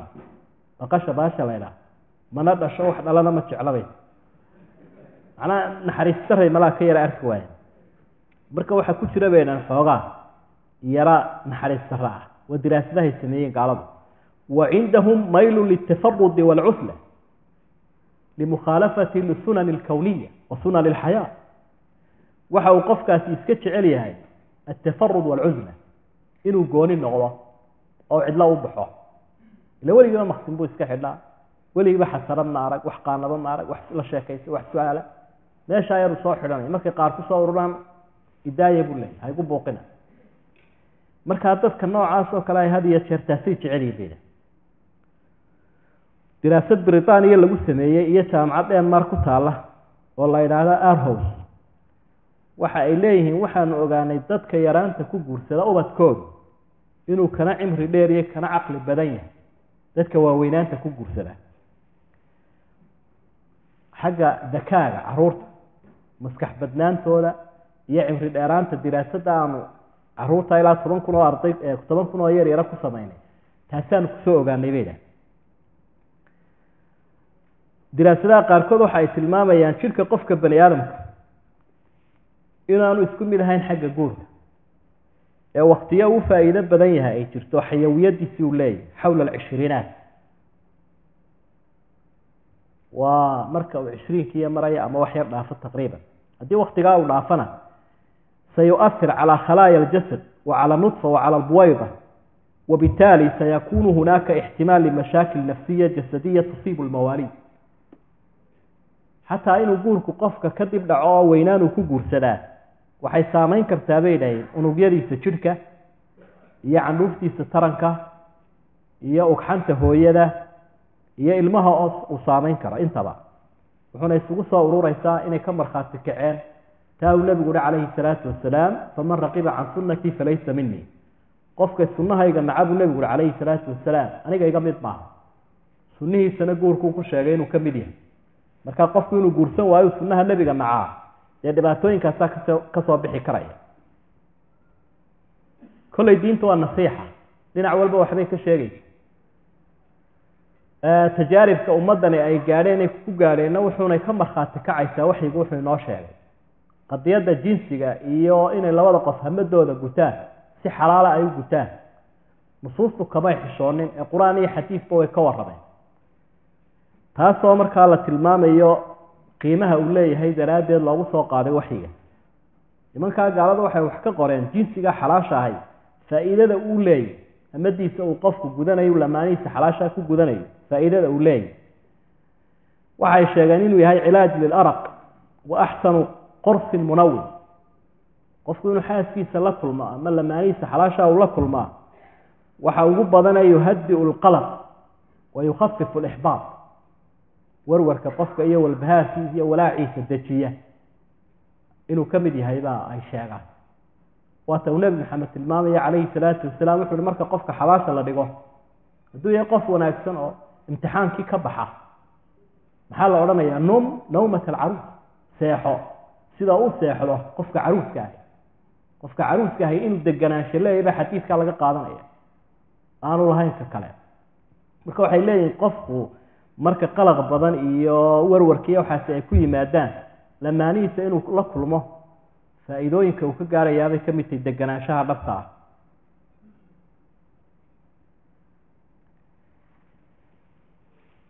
saa daraaddeed baa odayaasheenii hore dhaqan bay lahaayeen oo la kulanka xaaska mar waxay ku sheegi jireen mar waa xaq mar waa xurma mar waa erga waxaasay akhrii jireen ergadaas maxay noqonaysaa markay isu cadhoodaan ay silaan liqaaga ay samaynayaan waxay yidhahdeen aydan cilaaj lilikti'aabi nafs wa afdalu wasiilatin lilistimtaaci bilxayaa labada qof ee xaaskee kulmaya waa ikti'aabka waxaa la yidhaha qulubka iyo uqaadan waaga iyo istrasiga gaalada had iyo jeer ay sheegtaana ku dhaca waxyaabaha cilaajkii lagu daweeye weyaan bay faa'iidooyinkay ka sheegeen liqaaga labada kulan iyagu jirkii unbay ka hadlayaan khubarada caafimaadka waxay yidhahdeen yukhafif idiraabaat alxayd wa yukhafif aalaam adams had iyo jeer hooyada iyo orida tarmaysa dhibaatooyinka ka soo gaadha addawra shahriya ama xanuunka ama damqashada ama dhibka ay kaga timaado waxyaabaha bi'iya waxa ka mid a kulanka ninkeedu gadaal la kulmaya markay daahirto marka ay tahay wax nidaamsan waxa uu sii daynayaa bay yidhaahdeen xaaladahan labada qof kulmayaan jidhku hormoono ama ifraasaad isla markaa anfacaya khusuubata zawja alcaaqil gabadhii madhalayska ahayd inay dhasho wax ka taraya waxay yidhaahdeen waxa uu xataa wax ka tari karaa kulanka xalaasha labada qof ay kulmayaan wuxuu wax ka tari karaa aalaamta dadku ay ka cawdaan aljinsu axsanu cilaajin liaalaami dahri waayo jirkii baa wuxuu sii daynayaa hormoono ama ifraazaat loo yaqaan sida uu hormoonka uu ka mid yahay odhanaya alandorphin alqaatil lilaalaam ee xanuunka bi'iya wa afdal min alisprin ee isprinka iyo cudurro daawooyinka antibaynka ka faa'iidada badan jinsigu bay yidhaahdeen labada qof ay kulmayaan waa axsanu mumaarada riyaadiya waa nooc riyaadadii un ka mid a yusaacid calaa tanshiid dawra damawiya walitaqwiyati alcadalaat waayo circulationkii dhiiga xaaladahaasoo kale kor buu u kacayaa marka idan yanfac bay leeyihin oo si aanu qofkan dhiiggiisa u wareegayn ayuu kan kale u wareegaya waa kuwa idhaahda marar kale qofku liqaaga ama kulanka uu xaaskiisa la sameeyey wuxuu u dhigmayaa in 6 kilomitir orday oo kale faa'iidadaas u leeyahay haddaan ku yaro dhex daro in yaroo dariifo ah ninbaa wax wacdiyey bay idhaha sida iyadanoo kale sheekha kadibna wuxuu ka warramay labada qof ee kulankooda xalaasha ah ay isugu imanayaan iyo faa'iidooyinka uu leeyahay waxa uu mar kastoo labada qof ay xalaalnimadaa ku kulmaan hal shaydaan bay dilaan way kaga siiyaan wuu hoyday reerkiisiibuu u tegey dhowr jeer bay kusoo celcelisay oo hebel kol walba waxay tidaa shaydaan ma dilnaa dee oday u hasho inan yar la joogo maalintii dambe uri shaydaanka la dili maaha iska noolaanaya waxaan taa u leeyahay howlaha diraasadahan ay qoreen laga yaabo inay arrimahan faa'iido ka leeyihiin kolley dee waa wax xaqaa'iq ahoo la sheegay laakiin waa laga yaabaa de in laga faa'iidaysan karo waxay diraasadaha ku sheegeen hooyooyinka ama dumarka xaaska ah marka ay gaadhaan 40 yusaacidu nisaa bacda 40 min hashaashati alcidaam lafahoo jilca ayaa inay xaas leedahay baa ka anfacaysa in lafeedu jilcaan waxaa ka anfacaya inay xaas leedahay oo hormoono ayaa uu jirku soo daynayaa taa ka xoojinaya ويؤخر شيخوخة النساء الشكلية لدى النساء خاصة فيما بعد 40 inay markaa dumarka da-du ku soo degdegto iyo inay kadib dhacdo qayb bay ka tahay hadday oridaasi ninkeedii la nooshahay oo xaas tahay 40 jir marka ay dhaafto ay nin leediyo markaanay lahayn way kala duwan tahay bay dhahay siyaabahay diraasada ku soo saareen marka odaygii inay islaantii tiraa odaygii waran kala wardino maaha inay isku heshadaan weey waayo diraasadahan saasay sheegayaan jismiga qofka bani aadamka ah xaaladahan oo kale wuxuu soo saarayaa bay dhahay ifraazaat wa hormoonat kiimaawiya oo marka uu soo saarayo khalaaya tisal oo muqaawimu asratan sadi wa rahim hormoonada uu jirkiisa soo daynaya xaaladahaas oo kale labada qof intay xaaska yihiin ay wada joogaan aanay kala tagin waxa wax ka tari kara kansarka ku dhaca naasaha riximka iyo riximka hooyada daradeed ba hooyadu markay weynaato odayga kala tagaan oo kale uu kansarku inta badan ugu yimaada riximka iyo naaska looga jaro hadiya jeer wax fara badan oo caynkaas oo midhana bay tilmaamayaan runtii ku soo ururaya xigmadda islaamku u dhiirinaya arrinta waxay yidhahdeen aljinsu yuqawi tafkiira lidaaci labada qof mucaamalada inta ay leeyihiin qofka ibdaaciisu uu badan yahay culays badan oo dhinacan guur la-aanta ka fuuli lahaa baa uu ka nasanaya sidaa daraaddeed maskaxdiisa المخ الأيمن والأيسر حجاب udhaxeeya meesha ka baxaya markaasa yuqawi malakata tafkiir kaasoo fikirkiisa xoogaysanaya diraasada nooca kuwa erayadaasi ay ka mid yihiin ayaa runtii ay ka sameeyeen faa'iidooyinkii waxaa ka mid ah aada arki karayso waaqica ah cilmiga caafimaadkuna uu ka markhaati furayo inantu markay guursato waynu aragno isbedel baa ku yimaada rag iyo dumarkaba isbedelkaa waxaa ka mid a maalan jirhka qofka wejigeediina wuu isbedelaya jirhkeediina waa adiga arkay oo wuu cayilaya waa badbadanaya waxaa ka baaya qofkii waxa loo yaqaano xubuuba shabaab oo xaba shabaab qofku inta uu daayaryaanu xaas yeelan maxaa lagu arkaa findoob wax la yidhaha soo ma jiro inantiina findoob bay leedahay inankiina waa findoob dhakhtaruun baa loo geeya waxa la yidhaha elergy buu qabaa elergygaasaa kolba kiniin iyo bahal yar looga qoraa laakiin markuu guursado wuu ka baca leanna wuu qofkani waa wixii uu dareemayaa meesha ka baxay wakadalik waxay tilmaameen qofku yaftax laha shahiya inuu abateedkii u kordho caafimaadkeedii dee raaxada nafsiga ah ee qofku uu dareemayo daraaddii waxaa intaa aan sii raacin lahaa bal si aynu u ogaano arrinku halka uu marayo macluumaadka laga qoray caalam alcarabi ee ka warramaya dhalinyarada guurka dhaafay iyo tiradooda inta ay leeg tahay caalamka carabta ee aynu ku jirno dhalinyaradooda gaadhay heerkii guurka ee haddana aan guur helin waxay ku tilmaameen inay tiradooda noqonayso 15 milyan oo qof marka wiilal iyo gabdho la isku daro nisbada waxay kala qaadeen wadamada Masar oo kale dadka heerkii guurka cimrigoodu dhaafay 35 ee aan guursanin waxay ku tilmaamaan inay yihiin dhalinyarada 7% wiilal iyo gabdhaba ayaa 5% dhaaf iyadoo aanay guursanin Suuriya oo kale 50% Kuwait 100% ama duwal al-Khaliij 5% meelaha qaarkood aad bay u badan yihiin sida Jazaa'ir iyo Ciraaq iyo Lebanon oo kale waxa tilmaamay wiilasha gabdhaha marka la isku daro aan guursanin 90% waa nisbe aad u badan halka Falastiin oo la jaara oo aynu ognahay siday u rafaadsan yihiin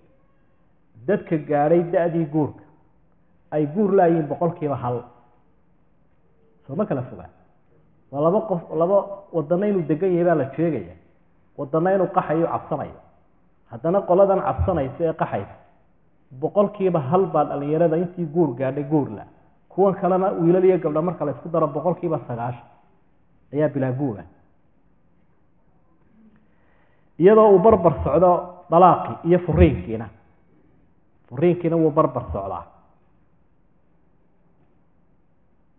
Kuwait oo kale waxay tilmaameen 5% inuu noqonayo guur la'aanta dhalinyarada guurka gaadhay ama hablaha dhaafay 35 iyagoo guursan halka furiinkiina uu marayo 3% dadkii xaasaska lahaa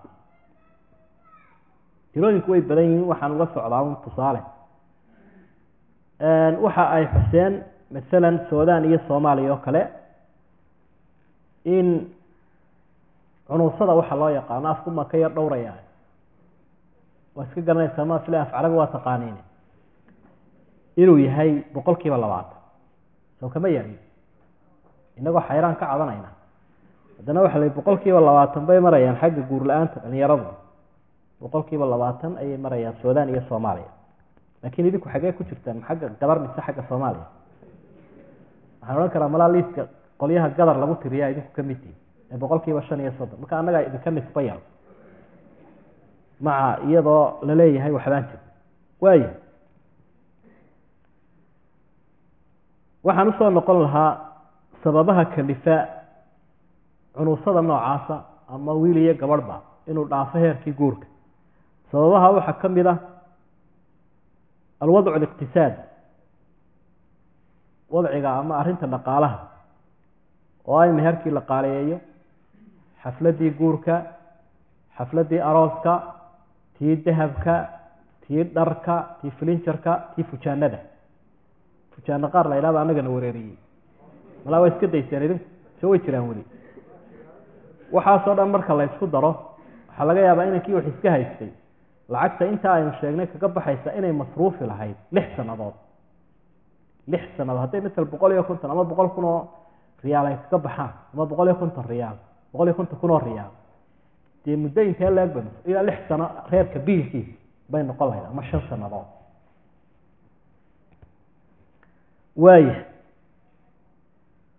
waxa kamida ilaahay iraadadiisa way kala badan yihiin hadiyo jeer mar walba dhalashada hablaha iyo wiilashu oo waxa hadiyo jeer badan hablaha Soomaalidu waxay yiraahdeen hadal iyo hablaba duca la'aan ba iska bataan say karaahaysan hadalkuna duca la'aan buu iska tarmaa ninkii kacaaba hadii 5 daqiiqo loo qabto 10 buu ka dhigaya ka kale 20 buu ka dhigaya uu badanaya un hadalkaas saacadii la qabto uu ka badanaya habluhuna duca la'aan ba iska tarmaan ay ku leeyahay wiilasha jecel xigmadda ilaahayna taasay keentay dabcan tawaasul rabbi weeyo inuu ragii tacadudka iman karo waxyaabaha cunuusada keena ama guurkii inuu hakado waxaa ka mid a atafaawut athaqaafi walijtimaaci inuu jiro kala tagsanaan xagga aqoonta iyo thaqaafadda ah oo inantii laga yaabo inay tacliin yeelato inan kufkeeda ana hore ay u weydo sidaana ay ku hakato ama isagiiba sidoo kale waxaa keena caadaadka iyo acraafta dhaqamada oo dhaqamadii qaarkood ay yihiin annagu ma ka guursanay reer hebel mushkiladaha jira wey in wanaagsan oo sharaf lahaa sidaa lagu xanibo ama inan wanaagsan oo qiimo badnayd oo diin iyo dadnimo lahayd la yidhaahdo annagu inanta reer hebel ma guursano waxaa ka mid a masalan dhaqamada inaguna waxbaynu ka lahayne in la yidhaahdo inantu ama gabadhaasi marka ay tu ka weyni jirto ma guursan karta soo ma jirto nin baanu isa soo calmanay hadday tidhahdo aan isguursanayna maxaa la odhanayaa laba hablood oo kaa weyn baa jooga ilaa ay guursadaan adigu ma dhaqaaqaysa dee goormay guursan iyagi bilaan ilahayba u qadarin miyay qufulnaanayana waxyaabaha keena ayay ka mid tahay tamasuka caadaadka la qabsanayo waxaa ka mid a zawaaju alajnabiyaat in markii takaaliiftani ay badatay oo inamadii lagu xidhay adduun fara badan oo noocan oo dhaqamadan iyo bay-adani ay sababeen inay inamadii iskaga tagaan hablihii ehelkooda ahaa asaagooda ahaa ama lodkooda la gayaanka ahaa ee ehelka ahaa dabeetna ay meelo kale ka guursadaan waddamada khaliijka siiba way ku badantay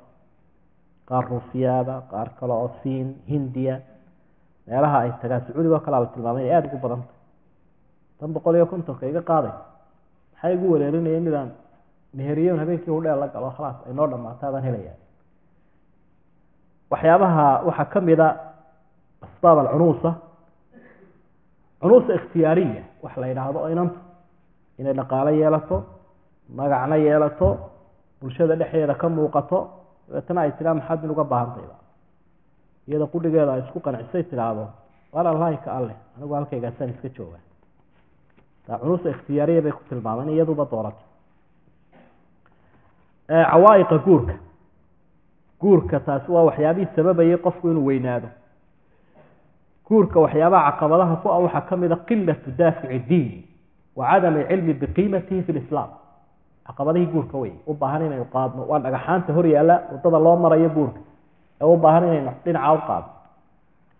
qofka hadduu aanu aqoon u lahayn diintu halkuu kaga jiro guurku iyo diintu sida u qiimaysa iyo inta qur-aan iyo xadiid ka hadlay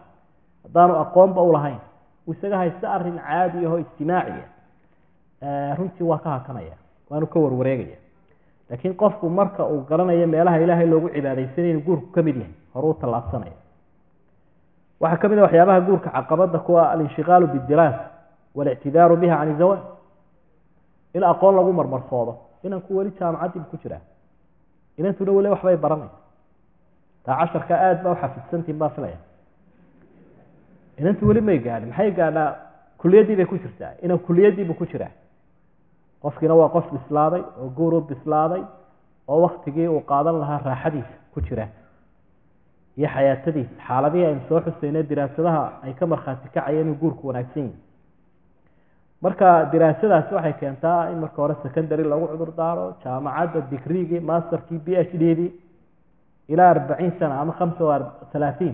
ay la gaadho qofki iyadoo la ogsoon yahay qofkuna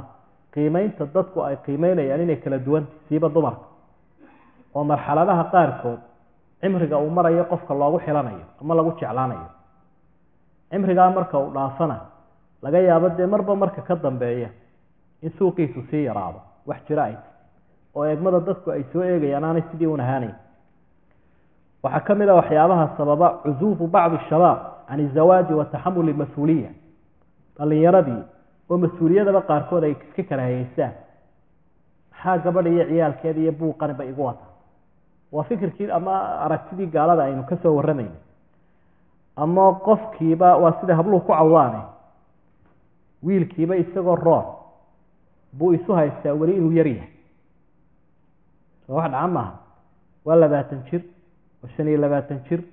weli waxa laga yaabaa hooyadii inay tidhaahdo hooyo iskriimka kala bax talaajada oo aanu isu haysanin nin weyn oo xil qaadi karaba inantii laakiin iyadii oo 17 jir 18 jir ayay u diyaartay inay reer xil qaado dhalinyaradii debadaha weliba wadanka dabadiisa iyo gudihiisa way kala duwan inanku markuu 18 jir iyo wadankii joogo weliba baadiyaha joogo wuu xil qaadi karaa wuxuu isu diyaarin karaa inuu inan waata uu kaxaysaba ay la tagaan mid buu la tegayaa marka mise jir ma 16 jir baa lagu leeyahay reer buu dhisayaa wuu soo guursado dadku xoolo weydiisanaya aqal dhisanaya uu tabcaya laakiin qofkii debadaha joogay ee dhalinyarada ahaa wiilka ahaa waxaa laga yaabaa inaan mas-uuliyad ba isu diyaarin weli uu isu haystaba inuu ciyaar yahay waxyaabaha caqabadaha ka mid ah waxaa ka mid ah caqabadaha ictidaaru kathiir min alfatayaat can irajul almutazawij hablaha in badan oo ka midi inay ka cudur daartaan ninkii xaasara lahaa oo ay yidhaahdaan dee maxaanu guursanaa mid horea ku lifaaqanay mid hore ayaa ku ladhan hadda dumarkuna way ka maahmaayeen soomaalidio waxay yidhaahdeen nin wanaagsani gabadh unbuu ag jooga macnaheedu waa maxay nin kastoo wanaagsan gabadh buu ag jooga kii kastoo wanaagsan ilaa xaraka geel ma wada xidhaan baa leh hadday wada xidhaanna ma wada xejiyaan waa idinkaa u sharxi maahmaaha dhalinyarada waxaan ugu talagalay af soomaaligana in laga barto inkastoo dadku af soomaaliga aanu isku wada fahmaynin oo dee soomaalidu gobolo kala duwan ay ka yimaadeen haddana in dee kelmadaad garan weydo aada noodkaraysato oo aada weydiiso qofka kala wey marka xarkageel ma wada xidhaan rag oo dhami ma wada guursan karaa markaa hablo badan baa waxay ku cudur daaranayaan annagu ma guursanayno mid xaasarale cidi ku dirqiin mayse laakiin ku xisaabtan in arrintaasina ay dee tiradii ragguna sidaa u qaybsatay waxyaabaha caqabadaha guurka ku ah waxaa ka mid a dumarka mudallaqaadka ah ee ragga ay kala tagaan yusiibuhuna alixbaaq mararka qaarkood waxaa ku dhaca inay rag banacaan bacda talaaq oo ay yidhaahdaan kii hore aanu iseednay ku dambena ku noqon mayne naga dah geedka rag la yidhahdo halkaa naga jooji ilaahayna wuu la hadlo wuxuu uhi wain yatafaraqaa yugni illaahu kullan min sacati inay quusato maaha hadday ninkii iyo gabadhu kala tagaan buu lahay oo markay isla baabeenay dee xal uu noqday furiinku hadday kala tagaan yugni illaahu kullan min sacati mid walba ilaahay wuscigiisuu siin doonaa oo ninkana calaf buu ilaahay siin iyadana calaf buu siin doonaa ee qofku yuu quusanin baa ilaahay waxaa ka mid a mushkiladda maalka waxyaabaha caqabadaha guurka mushkiladda maalka ayaa ka mid a oo dhinacyo kala duwan leh qaarkood waynu soo tilmaanay asbaab alcunuusa baynu kusoo tilmaanay waxaa ka mid a masalan aabbayaasha qaarkood yamnacuuna albanaat litakasub ilamwaal oo inantii u diidaya inay guursato maadaama uu kusoo tabcay dee waxun soo celi buu leeyaabo in badan baan ku maalgeliyey balorta shaqo tago dee waxun soo yar wadwad waaya oo dee daymihii iyo waxaan iska bixino ilaahayna uu hadlo waxa uhi falaa tacduluhuna an yankixna aswaajahuna idaa taraadaw baynahum bilmacruuf ragow hablaha ha u diidina inay raggooda guursadaan kol hadday si macruufa ku kala raaliyi inay isu guursanayaan biictibaari maa kaan wa biictibaari maa yakuun labadaba uu noqon karaa bay idhaah oo waa ninkii hore u qabi jiray hadduu furo oo ay inantii doonto inay ku noqoto yaa loo diidi ha u diidi ninkii guursan lahaa ay kala raali noqdeen inuu guursado ha u diidi qur-aankii baa markaa ilaahay inagula hadlaya subxaana wa tacaala marka inanta haddii calafkeedu usoo baxo waar weli dayntii baana bixina bal noo yardaa meesha ma taallo laakiin waa in loo guuriya calafkeeda isaguba ha noqdo wixii meeshaa ka soo baxa ka qaadanaya isagiiyo carruurtiisa sidaynu hore usoo tilmaanay meherkii oo qaaliya iyo takaaliiftii guurka asar baa waxa uu leeyahay khayru sadaaqi aysaru meher waxa u fiican ka u fududu waxaa la ogayay nebi maxamed calayhi salaatu wasalaam xaasas ooriyihiisii iyo ubadkiisii marka uu guurinayo meherku qaali mahayn meherku waxaan badnayn buu ahaa oo marka qiimeyn lagu sameeyo dhowr $100 meelaha noqonaya $1,000 gaadhay marka loo rogo waxyaabahan imanka aynu wax ku qiimeyno cumar bin khadaab waxa uu lahaa isagoo ummadda dhiiri gelinaya meherka ha qaaliyeynina buu lahaa sadaaqu nisa dumarka meherkooda ha qaaliyeynina asarkaa isagu sheegaya inay gabadhi ku qabsato isagoo asarkaasi muu sugmina waa daciif waxyaabaha caqabadaha guurka ku ah waxaa ka mid a bacd alusar dadkao dhan maaha qoysaska qaarkood ayaa inantii waxay la doondoonayaan qof gaara ama jinsiyad haysta ama dibadda u kaxaynaya malaha xaggiinan kuma badne xagga iyagaa way ku badan wadanka gudihiisa haddii la yidhaha ninkani ingiriis uu ka yimi ama maraykanka oo jawaas uu sitaa iyo baasboor horey baa looga guurinaya taajir baade hadduu meelahan joogana waa laga yaabaa inuu idhaha reer hebel naga dah markaa qadiyadda noocaas oo kale ahi dama ilaysun baynu ku daydayi doonaa qof aba laga yaabo qofkani hawlihii wixii looga baahnaa inaanu sida kale u buuxinayn qadiyaddii weli dhaqaalaha mushkilatulmaal oo caqabad ku ah guurka ayaynu weli ku dhex jirnaa waxaa ka mid ah dumarka qaarkood oo dhaqaalo iska haysta oo laga yaabo inay uba diideyso guurka ka aada guursato armu kugu qabsadaaba intan dabeetana ay tidhaahdo intay xoolahaasi ku weydaaran lahaayeen bal iska dul fadhiba iyaga way keeni kartaa way dhacdaa mushkiladaha ama caqabadaha guurka waxaa ka mid a kasratu lfaqri wa qilatu daat lyad hayntii oo iska yar wadanka gudihiisay ku badan tahay dad badan oo guursan lahaa ayaa faramadhnaan iska jirta markaa qofkii sida waa qof reer xil qaadi kara aan waxba hayn kaasoo kale wuxuu mudan yahay maamulka jira iyo shacabka iyo tujaartooda inta wax la isku dardaro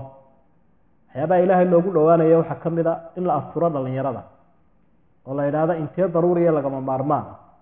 meherkii bilowgiisii aqalka wixii lagu geli lahaa intii raashin noqon lahay intaasaynu isugu dardarayna si dhib yar baa reer loogu guurin karaa 20 qof hadday iskaashadaan oo wax isku daraan rag iyo dumarba sanadkiiba waxay u guurin karaan intaasoo dhalinyaro ah oo masaariifta heli kara caqabadaha waxaa ka mid a balwadda faraha badan oo iyada qudhigeeda lagu tirin karo inay xaas kale tahay ama xaasas kale tahay oo laga yaabo halkiinan inaan dee jaadka iyo bahalkii lagu cunin wadanka gudihiisa lacagta ugu faraha badan waxay ku baxdaa qaadka lacagta xaasaska ku baxda waxaa ka badanta qaadka ku baxda oo inta soomaalidu degto oo dhan cudurkaasi waa wada gaaray haddii meelaha qaar uu ku badnaan jiray imika wada gaari $100 milyan oo dollar ayaa ku baxa maaha 100 iyo waxa waa 100 jaadkii sigaarka marka qofkiina haddii uu balwadda isticmaalo wax kale hadduu ku darana dee khamrigana hadalkeeda badaan marka qofka balwadda ka saafiga ah iyo qofka balwadda isticmaalaya dareenka guurka isku simiyay isku si noqon maaya waxa kamida de fawaaxishku markay umad dhexdeed ku bataan ee qofku uu heli karayo meel xaraan oo hamadiisi uu ku guto waxyaabii guurka ku dhiirin lahaa mid kamida ba haraya sida daraadeed macsiyada in la hor joogsado oo faaxishada iyo sinadu bulshada dhexdeeda ay ku yaraato waa waxyaabaa dhiirin kara guurka dhiirin galin kara dadku faaxishada intay helayaan guurku yaraanaya xalku sida aynu horeba usoo tilmaanay waa inay dadku ilaahay ka cabsadaan ay ogaadaan noloshu inay isdhamaystirayso oo ninka wax ka dhimayin ilaa uu xaasil inantiina wax ka dhimayin ilaa ay nin hesho oo uu dhantaalan yahay qofku inuu ogaado qofku waa in hankiisu sareeya munaafiqiinta markuu ilaahay ka warramayo wuxuu ihi qad ahamatum anfusuhum waxa ku weynu naftooda qofka naftiisa u fikiraya iyo qofka ummadda u fikiraya way kala duwan ummadda garabkaaga qabo oo bulshada qaybtaada ku soo kordhi oo waxtarka qaybtaada qaadu ka fikiraya qofka guursanaya hankiisa weyn bay ka mid tahay inuu ilaahay diin iyo dunya iyo dadba weydiisto rabbana aatina fi dunya hasana wa fil aakhirati hasana wa qina cadaab an-nar hasanada la weydiisanayo culimada tafsiirka qaarkood baa ori wanaagsan ku fasiray hasanada wanaagsan ee ilaahay la weydiisanaya waxaas wanaagsan ay ku fasireen inkastoo wax kastoo caamo wanaagsan u yahay nabi maxamed calayhi salaatu wasalaam wuxuu tilmaamaya 4 min as-sacaada afar arrimood waa xadiis sugan weyn afar arrimood sacaadada la baadi doonayo ka mid yihiin nolosha macaala la baadi doonayo almar'a waa gabadha wanaagsan guriga wanaagsan jaarka wanaagsan iyo gaadiidka wanaagsan gabadh wanaagsan iyo guri wanaagsan iyo gaadiid wanaagsan iyo jaar wanaagsan diintaasi kaa xumaadaan kabtaa ma yeela haddii jaarkii kugu kaco aljaara qabla daar baa la intaanad gurigiisan jaarka iska eg waa environmentka waxaa loo yaqaan ama deegaanka maaha aqalka kugu xigan waddankaa degaysa ka fiirso hadduu waddan xun oo gaalaadoo shaydaanku ka orinayo balaaya kasoo kaakacaysa uu yahay ama dad macaasi iyo fitno ay ku badantahy ay yihiin ha dhex degi